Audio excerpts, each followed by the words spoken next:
the government disclosed that the FBI undercover agent had actually traveled to Garland, Texas, and was present at the event. I was shocked. I mean, I was shocked that the government had turned this over. I wanted to know, when did he get there? Why was he there?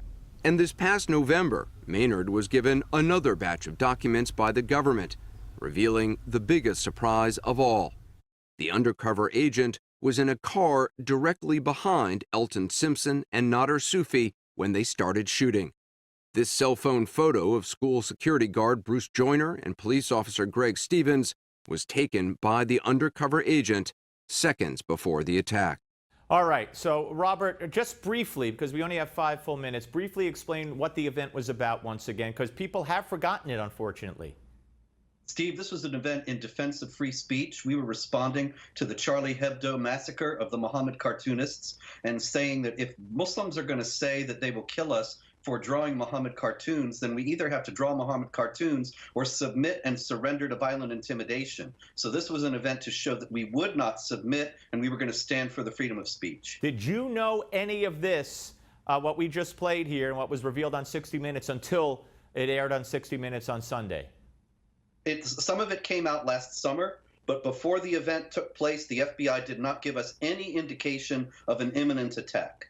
Did you know until Sunday night that the undercover FBI agent was in a car directly behind the two shooters before they shot?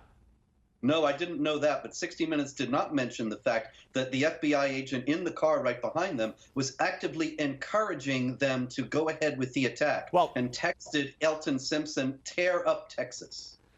So you're saying the undercover FBI agent who was in the car that we just heard about behind the two shooters texted the shooters to encouraging them to shoot up Texas, to go ahead with the shooting? Yeah, to kill Pamela Gellar and me, absolutely. And did you know this before Sunday? Yeah, we knew that last August. We didn't know until Sunday that the guy was in a car right behind them. Oh, so you knew the texts were there, but you didn't know. Okay, how do you explain this? Well, Steve, it's not pleasant, but I can't come up with any other explanation except that the FBI wanted us dead. Barack Obama said the future must not belong to those who slander the Prophet of Islam, and I think he wanted to drive the point home by showing what would happen to those who allegedly slander the Prophet of Islam. So you're saying that the FBI wanted you and Pamela Gellar dead, and on orders of Barack Obama? Was he, do you believe, directly involved in this?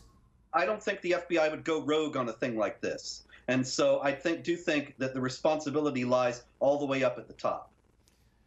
So how do you advance from here? I mean, where do you go from here? You've known part of this since last week, since last summer. You now know this additional, most disturbing part. You have your theory. Who could you go to? Your congressman, your senator, the Justice Department? Who?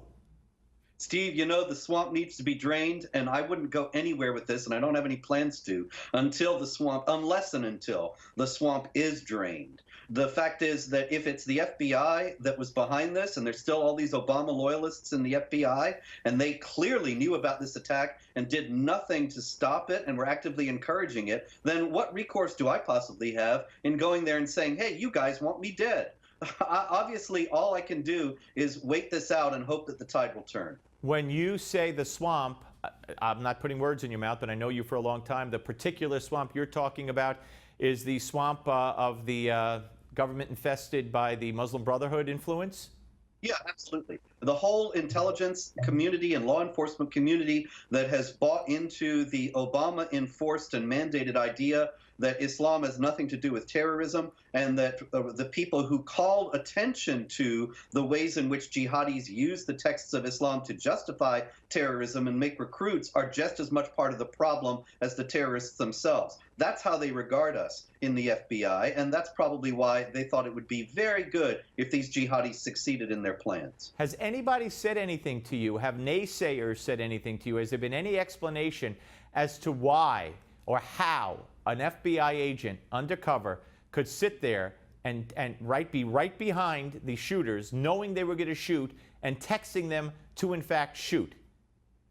Steve, they're just lying. They said to 60 Minutes that they had no prior knowledge of any attack, which is flatly contradicted by the actions of their own agent. And so they're just lying. There's nothing we can do about that. I can tell you one thing, though, Steve. The reason why nobody is picking up on this story is because it's Pamela Gellar and me. If it were some leftist activists like Linda Sarsour and the FBI stood by and hoped that she would get killed, then this would be international news.